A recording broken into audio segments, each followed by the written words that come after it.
বর্ষার নতুন পানির জোয়ারে ভেসে আসা গ্রাম বাংলা এবং চরাঞ্চল। সুমসুম বাতাসে প্রকৃতির শব্দ, গাছে গাছে পাখির ডাক আর বিস্তীর্ণ মাঠ জুড়ে বর্ষার নতুন পানি আগমনে নদীর তীরে গ্রামীণ দৃশ্য। এই সব মিলিয়ে অদ্ভুত সুন্দর গ্রামীণ দৃশ্যের এই সেই জিয়ানপুরের ঘাট, যেখানে মাঝে মধ্যেই মানসিক প্রশান্তির জন্য বর্ষা মৌসুমে এই জিয়ানপুরে খেয়াঘাটে আসা হয় আমার।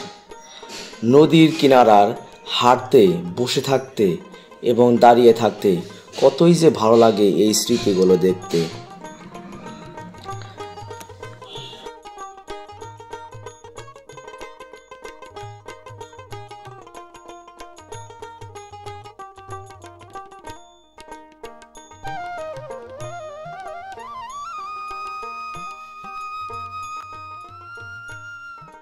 হ্যাঁ বন্ধুরা, এক আকাশ নিঃশ্বাস যদি নিতে চান তাহলে আর দেরি নয়, চলে আসুন মানিকগঞ্জের এই যমুনার তীরে, যেখানে মাটি এবং মানুষের ঘ্রাণ নিতে পারবেন। তাই তো মানুষের টানে মাটি ঘ্রাণে আজকে আমি ছুটে এসেছি এই মানিকগঞ্জের দৌলতপুর থানায় জিয়ানপুরের খেয়াঘাটে, এই যমুনার তীরে বাগুটিয়া ইউনিয়নে, যেখানে মাটি ও মানুষ বাইরতন সবসময় আপনাদের গ্রামীণ দৃশ্যগুলো তুলে ধরার চেষ্টা করে এবং চরাঞ্চলের জীবনযাপন আপনাদের মাঝে তুলে ধরার চেষ্টা করে।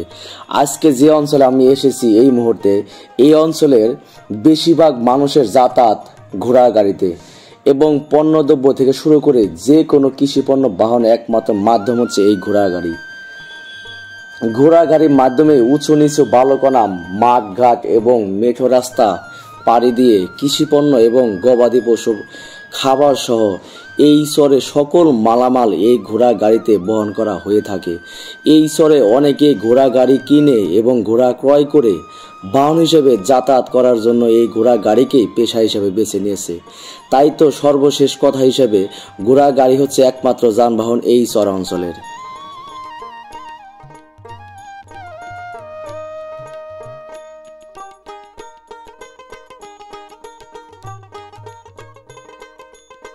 শান্ত সৃষ্ট নীরব ভূমি থেকে ঘাস কেটে নিয়ে এসেছে নদীর এপারে নৌকায় করে। আর এই ঘাসগুলো দেখেন, বাড়ি থেকে 4 জন মানুষ এসেছে এই ঘাসগুলো ধৌত করার জন্য, এবং বাড়িতে মেয়ে, ছেলের বউ এবং কি বাড়ির মহিলা, পাশাপাশি বাড়ির মুরব্বী 4 জন এসেছে এই ঘাসগুলো ধৌত করার জন্য।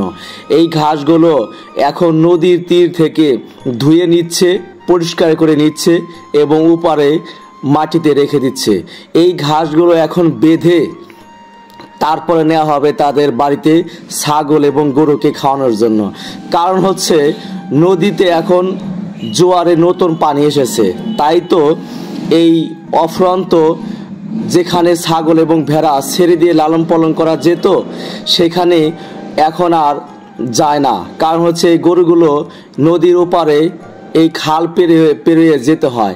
ছাগলগুলো নেওয়া যায় কিন্তু গরুগুলো আর নেওয়া যায় না। তাই তো এই গরু ঘাসগুলো কেটে বাড়ির সবাই মিলে ধুয়ে এখন নিয়ে যাবে বাড়িতে, তারপরে আস্তে আস্তে বাড়িতে রেখে এই ঘাসগুলো সারা দিন ব্যাপী খাওয়ানো হবে গরুগুলোকে। আর এইভাবেই সারা বর্ষা মৌসুম এভাবেই তারা গরুগুলো ঘাস খাওয়ানো হয়ে থাকে এবং গরুগুলোকে ঘাস খাওয়াই থাকে।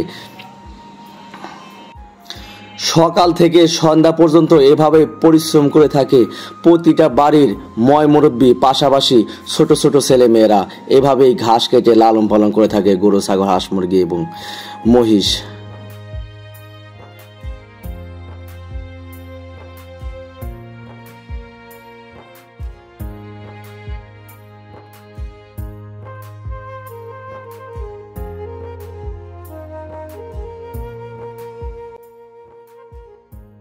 এই মুহূর্তে যে ছেলেটি দেখতে পাচ্ছেন এটা হচ্ছে এই বাড়ির রাখাল, অর্থাৎ ছোট্ট এই ছেলেটিকে 6,000 টাকা বেতনে এই গরু, ছাগল, ভেড়া লালন পালনের জন্য এবং ঘাস কাটার জন্য, ঘাস খাওয়ানোর জন্য এবং গরুর সেবা যত্ন করার জন্য এই ছেলেকে রেখে দিয়েছে এই বাড়ির লোকজন।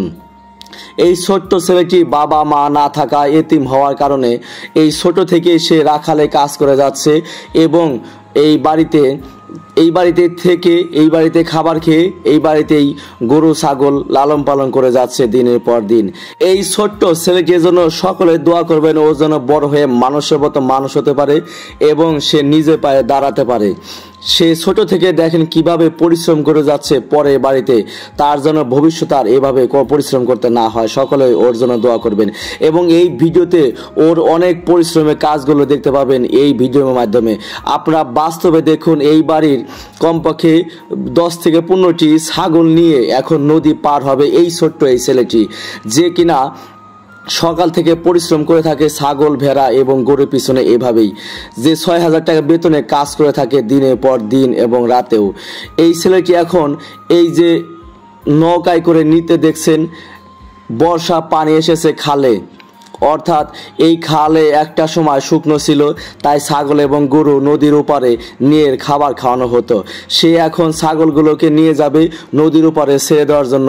তাই দেখেন সে একা কিভাবে পরিশ্রম করছে, পাশাপাশি ছোট ছোট ছেলেমেয়েরা, আশেপাশে ছেলেমেয়েরা তাকে সহযোগিতা করে যাচ্ছে একাধারে।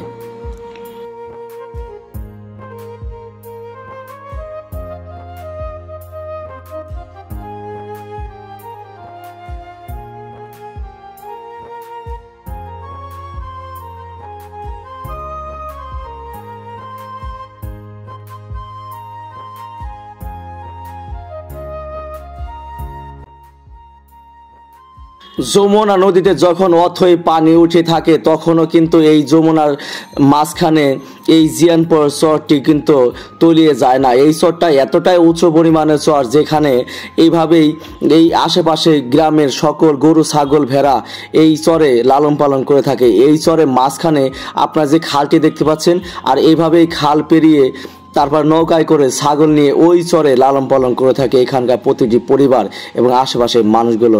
তাই তো দেখতে পাচ্ছেন এই ছোট্ট ছেলেটি এখন নৌকায় করে নিয়ে এসেছে ছাগলগুলো, নৌকা ভরে এই ছাগলগুলো এখন এই চরে ছেড়ে দেওয়া হবে এবং পুরো চর জুড়ে তারপরে এই ঘাসগুলো খাবে। সন্ধ্যার সময় আবার এই ছেলেটি এই ছাগলগুলোকে নিয়ে যাবে তার গন্তব্যস্থলে।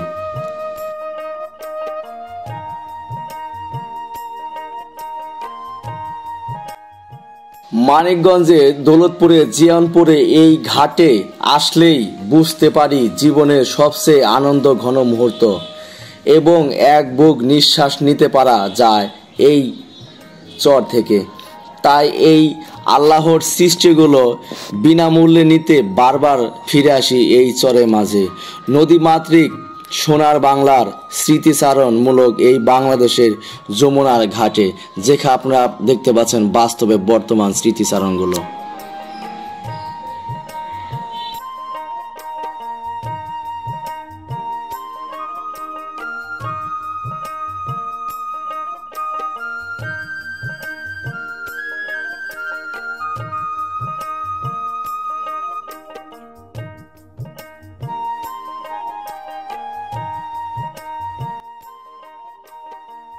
মানিকগঞ্জ জেলা দৌলতপুর থানা এই জিয়ানপুর এই চরটি দেখেন কতটাই উঁচু। যমুনা নদীতে বর্ষা মৌসুমে পানিতে ভেসে গেছে আশেপাশের চরাঞ্চল সকল জায়গা।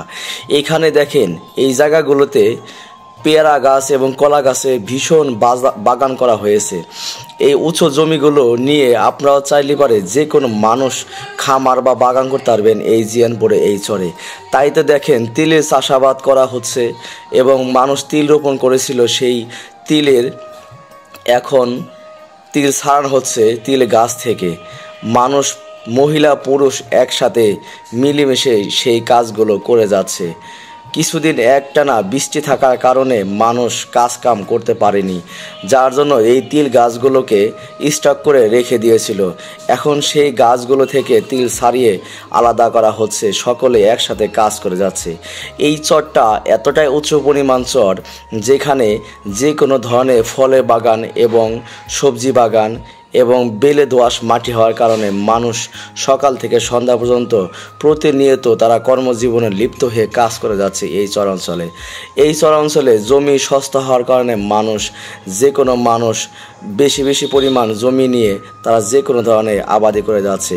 তাই তো আউশ ধান এই বর্ষা মৌসুমে দেখেন শত শত বিঘা অনেকেই রোপণ করে এই ধানগুলো পর্যালোচনা করে যাচ্ছে।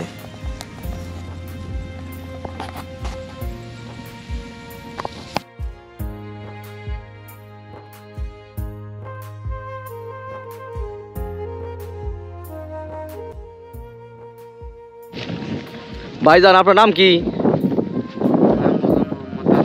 আতিক। লেখাপড়া করেন না? কোন ক্লাসে? নাইনে। পাশাপাশি বাবার কাজের সাথে সাহায্য করেন? এই তিল কাটতেছেন কখন থেকে?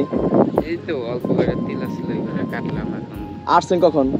আসছি 4টার দিকে। 4টার দিকে। ভাইজান, এই যে চর আমরা আছি এই মুহূর্তে, এই চরটার নাম কি? এই চরটার নাম হলো ভাই ইসলামপুর চর। ইসলামপুর চর? ইসলামপুর বাগুটিয়ার চর, ওই দিক দিয়ে বাগুটিয়া। এটা ইসলাম। এটা কোন ইউনিয়নে পড়ছে? এটা বাগুটিয়া। বাগুটিয়া ইউনিয়ন। কোন থানা? দৌলতপুর থানা। দৌলতপুর থানা। কোন জেলা? মানিকগঞ্জ জেলা। আচ্ছা আচ্ছা। আর তিল কাটা কি শেষ? জি ভাই, শেষ। কিরকম তিল হয়েছে এবার? এবার মোটামুটি হয়েছে, আল্লাহ দিছে। আর ভালো।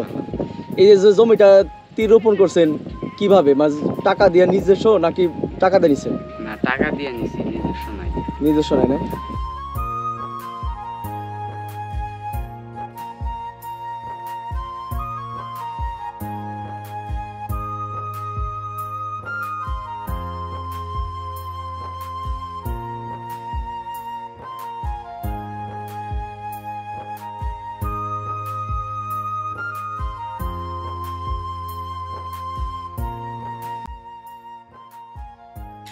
এই গ্রামীণ আনন্দ, গ্রামীণ সুখ, এই যে মানসিক শান্তি, ভারতের কোনো দ্বীপে গেলেও এই শান্তি মিলবে না কখনো।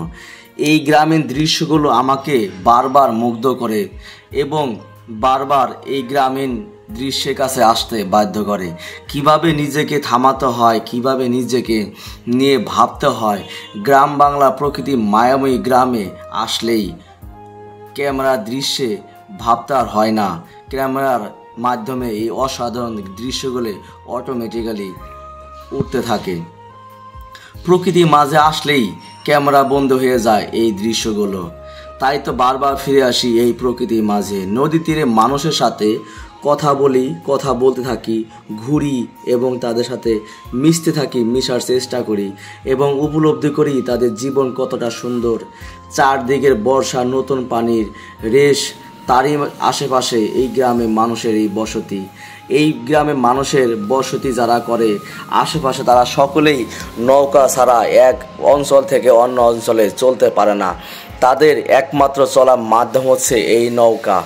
এই ছোট ছোট নৌকা নিয়ে তারা ছাগল এবং ভেড়া, পাশাপাশি ঘাস এবং যাতায়াতের সকল ব্যবস্থা করে থাকে এবং দূরবর্তী যে মানুষগুলো চলাচল করে থাকে তারা অবশ্যই এই রকম বড় নৌকায় চলাচল করে থাকে এক স্থান থেকে অন্য স্থানে। আপনারা যে নৌকাটি দেখতে পাচ্ছেন, এই নৌকাটি সেই জাফরগঞ্জ থেকে এখন যাচ্ছে সেই দৌলতপুর দিকে। এভাবে আপনারা যদি কেউ আসতে চান এই নৌকায় করে, এভাবেই আশেপাশে আপনারা আসতে পারবেন এবং ঘুরতে পারবেন এবং কি দেখতে পারবেন এই স্মৃতিচারণগুলো। এই গ্রামে বা চরে আশেপাশে যারা বসবাস করে থাকে তারা গরু, ছাগল, ভেড়া এবং গোসল করা, পাশাপাশি মাছ মারা থেকে শুরু করে সকল কিছু এই খালে করে থাকে। এই যমুনা নদী হচ্ছে পাশে এই খালটি অবস্থিত, যমুনা নদীর শাখা যাকে বলা হয়ে থাকে। এই শাখার পরেই দেখেন যে উঁচু সামনে চরটি দেখতে পাচ্ছেন, এই চরটি কিন্তু কমপক্ষে আরও 3 থেকে 4 ফুট পানি হওয়ার পরে তারপরে কিন্তু এই চরে পানি ওঠার সম্ভাবনা আছে। এই চরে কিন্তু হাজার হাজার বিঘার উপরে বড় বড় বাগান তৈরি করা হয়েছে, বিশেষ করে আপনার পেয়ারা বাগান, কলা বাগান এবং লেবু বাগান এবং পাশাপাশি বড়ই বাগান। এখানে যারা মানুষ আশেপাশে বসবাস করে থাকে তারা দেখেন নিজেরা নতুন পানিতে মাছ এসেছে, তার জন্য এখানে জাল পেতে রেখে দিয়েছিল। সেই জালে মাছ পড়েছে কিনা ছাড়ানোর জন্য এসেছে এই আশেপাশে এই মানুষগুলো। আপনারা দেখতে পাচ্ছেন বাস্তবে কিভাবে মাছের জালগুলো ছাড়ানো হচ্ছে।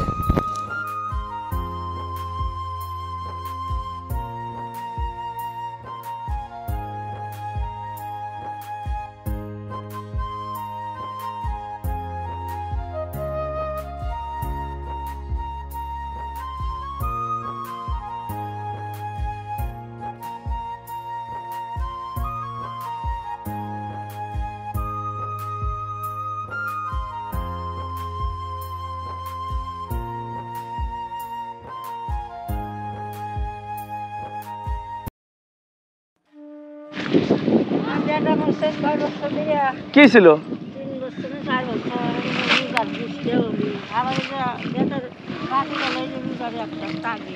ছেলে কি ছিল? ছেলে ভালো মানুষ, খাওয়াটা ঘুমাইছে। আরে আরে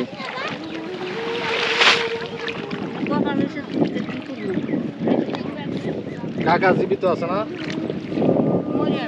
কাকা কি ছিল? কাকা কি ছিল?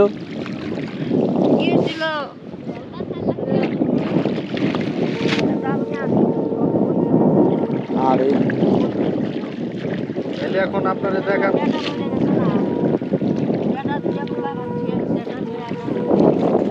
এখন আপনাকে দেখে কে? এখন আপনাকে কে দেখে? ও আর দুই ছেলে আছে না, তারাই দেখতেছে। ভাত কাপড় দেয় ঠিক মতো? ও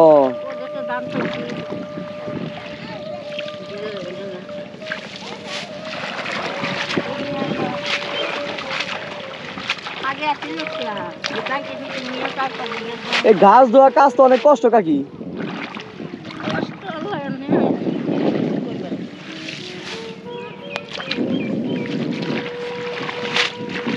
গরু গরু গরুকে খাওয়াবেন এগুলা না?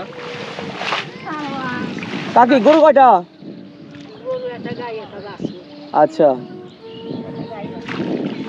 এগুলা কি গরুর জন্য নিতেছেন না?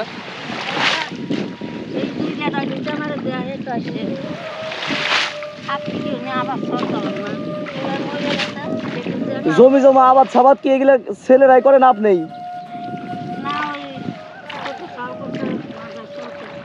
ও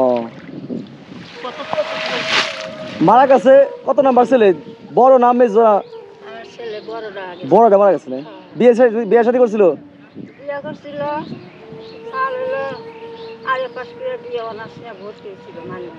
আচ্ছা,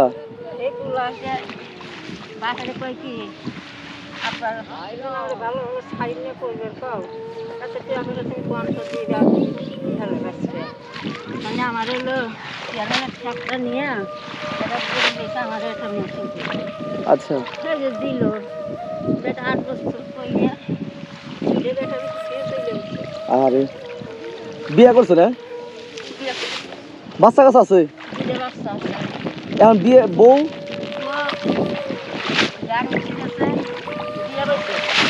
আমার বিয়ে হয়েছে? আপনার দেওয়ারের ছেলের সাথে?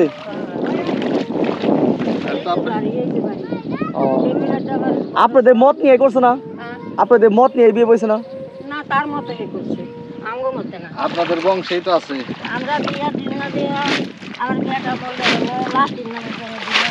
আপনার মেয়ের ছেলের সাথে রেখে দিতেন? বোন নানে দিল, এই যে আমার দেওরের ঘরে। বুঝতে পারছি। এখন কি আপনার সাথে সম্পর্ক আছে না? আপনার সাথে সম্পর্ক আছে না? না, আমার মেয়ে তারা দিল, আমি দাদা থেকে মনে চিন্তা করি। আপনার বাচ্চা নাতি দিকে দাদা ছিল না? হ্যাঁ, দাদা ছিল। দাদা কোনো যায় কোলা কোলা গেছে, এই দাদাই মরে আনলে করে নানিতে নিয়ে গেছে। আর হলো আমার কাছে আসে না, ওই বলে আসে মায়ের সাথে, আমার কাছে আসে না। ও তার মানে এখন নানির সাথে আর ওই যে এই বাড়িতে আসে? হ্যাঁ হ্যাঁ, ওই যে রাতের কি যায় দাদা আবার মারছে, তাও করছে। ও ভাই তুমি আমার ভালো করে মারো। ও